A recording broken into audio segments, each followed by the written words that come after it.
Buenas noches, comunidad. Te saluda Max Terror. El día de hoy hablaremos del Azoro de la carretera del sur. Como es bien sabido, yo me gradué con muchas dificultades económicas, a raíz de lo cual tuve que emprender una actividad comercial formando parte de la economía informal en la calle peatonal de la capital de Honduras, Tegucigalpa. Posteriormente, al graduarme y ante la muy pobre oferta laboral para médicos recién graduados, decidí complementar los trabajos escasos que lograba obtener con el comercio, como lo había hecho en mis estudios de universitarios. Por esa época decidí viajar a los países vecinos, como ser Guatemala y El Salvador, para comprar mercadería y así poder venderla y de esa manera obtener el sustento de mi familia. En muchas de las ocasiones yo emprendía el viaje solo en horas de la madrugada para llegar a mi destino durante el día y de esa manera poder regresar en el transcurso de la noche, que generalmente me abarcaba hasta más de la medianoche o altas horas de la madrugada. En uno de esos viajes en el cual yo viajaba en un vehículo marca Dodge de 2 puertas, el cual lo llenaba hasta su máxima capacidad con cajas de mercadería, incluido hasta el asiento delantero del pasajero,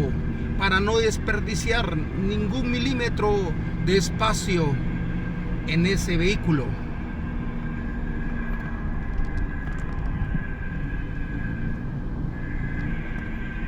En otras ocasiones era acompañado por mis 2 hijas mayores y en otras ocasiones por una de ellas, la menor, que era muy apegada a mí. En uno de los viajes en la cual se nos había acercado la hora de cierre de la aduana del Amatillo en la frontera de El Salvador, lo cual hizo que pasáramos demasiado tarde, ya a punto de cerrar también el lado de la frontera de Honduras, y más el engorroso trámite que se tenía que realizar para mostrar el pago de los impuestos de cada uno de los bultos de mercadería, nos avanzó casi las 10 de la noche. Tuvimos que almorzar con mi hija en ese lugar, comida de la que vendían en bolsas llamadas burritas, que los distribuían los habitantes de los pueblos cercanos, como ser Nacaome, Paramesina, Olangue Valle, que se ganaban la vida de esa manera.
Ese día era un día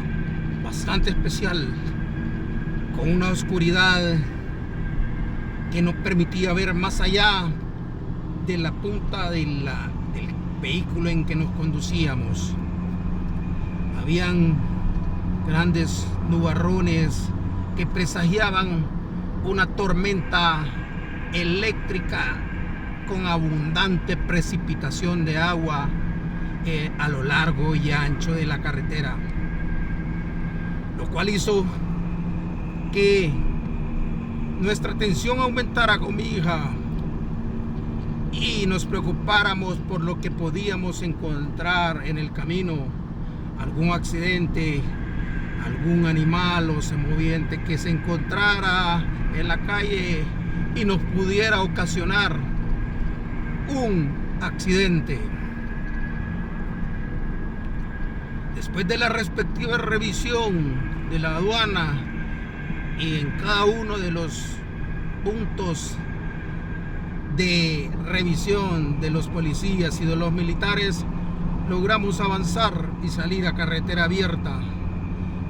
pasando por las diferentes comunidades que se encuentran a lo largo de la carretera del sur hacia la capital, Tegucigalpa.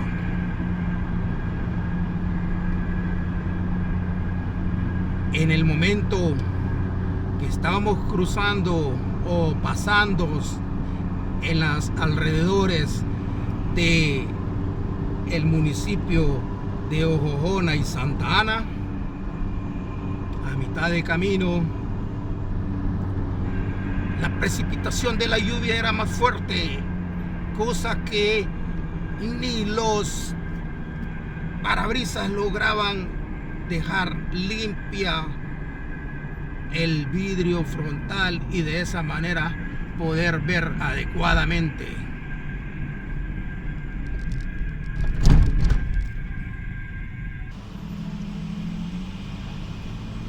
A medida aproximábamos a lo largo de nuestro destino, el avance por la carretera se volvía más difícil por lo abrupto de la tormenta y de las descargas eléctricas que en muchas de las ocasiones cegaban la vista. Hay una zona denominada Cerro de Ula, la cual es una de las zonas más altas de la zona central del país y hace temperaturas cercanas a los 0 grados y la neblina es bastante densa, como bloques que impide el caminar en altas horas de la noche cuando está ese clima tan fuerte. Cuando íbamos descendiendo por esa zona del Cerro de Ula, la carretera se transforma en una serie de vueltas y curvas muy sinuosas que hace muy difícil el recorrido en forma descendiente. En una de esas vueltas sentí como, a pesar de que estaba haciendo un frío a todo lo largo y ancho dentro de la cabina, a pesar de traer la calefacción del automóvil, empezó a sentirse un frío que calaba hasta los huesos. Esto me llamó la atención y me puse a la defensiva porque sabía que algo iba a ocurrir y no quería que me agarrara desprevenido. En el momento en que vamos saliendo de una de las curvas más peligrosas, pudimos visualizar con mi hija una mujer vestida con un traje blanco que le llegaba hasta los tobillos, manga larga, borlas y de relieves en sus manos, caminando en una manera tan pasiva como que si el clima no fuera tan agresivo y la tormenta que estuviera cayendo en ese momento no le hiciera ningún tipo de daño a su cuerpo. Me llamó todavía más la atención el ver que ella llevaba estirados sus brazos y en los cuales llevaba el cuerpecito de una niña pequeña, como de 3 o 4 años, que iba con sus piecitos colgando al lado derecho del cuerpo de la mujer, y su cabecita y sus brazos se bamboleaban en el brazo izquierdo de ella. Pude percibir aquella imagen y un escalofrío recorrió mi espalda. Mi hija me dijo: padre, pobrecita la muchacha, y con esta niña así como la lleva, démosle jalón hasta donde ella va para que no siga maltratando la niña. Yo hice caso omiso de la petición de mi hija y ella me expresó: padre, tú no eres un hombre de mal corazón, no sé qué te sucede, todavía no la hemos pasado. Entonces yo le dije: hija, recuerda que el carro es pequeño, lo llevamos lleno de mercadería y solo cabes tú en ese asiento y no hay espacio para más personas. En el momento que nos vamos acercando a donde ella se encontraba, mi hija me dijo: padre, por lo menos démosle el paraguas para que se proteja de lo fuerte de la lluvia y la niña no se le enferme. Ante los ruegos de mi hija y no queriéndola poner nerviosa y que se llenara de pánico por lo que yo ya sabía de lo que se trataba esa mujer, que no era ninguna persona viva, sino que era un espectro que caminaba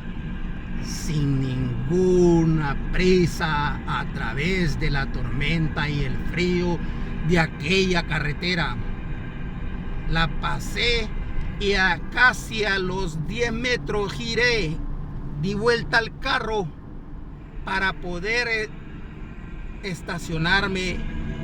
a la par de ella, como mi hija me lo había pedido, y darle el